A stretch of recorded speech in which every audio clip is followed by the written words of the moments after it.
Hello viewers, 4DIYers here with another tutorial video for everyone. In this particular video here, I'll be doing a demonstration on how to remove the A-pillar trim on a Volvo C30. This particular car I'm working with here today is a 2007 Volvo C30. First, start by slipping your fingers in along the edge of the A-pillar trim where it meets the headliner. Now pull back to disconnect the clips. There will be a series of snap clips in behind.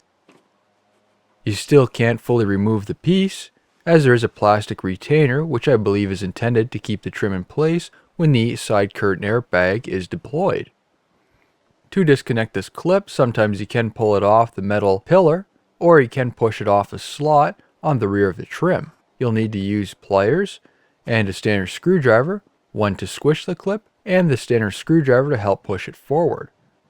Unfortunately, I couldn't show this on camera due to the tight work area.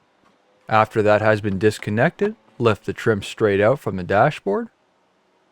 Once removed, here's the rear of the trim. As you can see, there is two clips on the back. And here's a slot that the retaining clip fits into. Here's the plastic retaining clip. Now for a view of what the trim covers.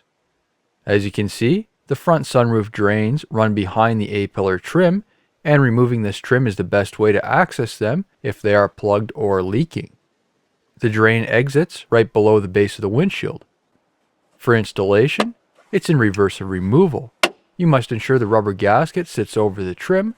Simply stick your finger inside the edge of the rubber gasket and roll it out along the full length of the trim once it's in place. New videos are uploaded every week to my channel. Subscribe to this YouTube channel by clicking on the button below the video. This concludes the rest of my video. Be sure to give me a thumbs up, and if you have any comments, please feel free to post them. Thank you for watching.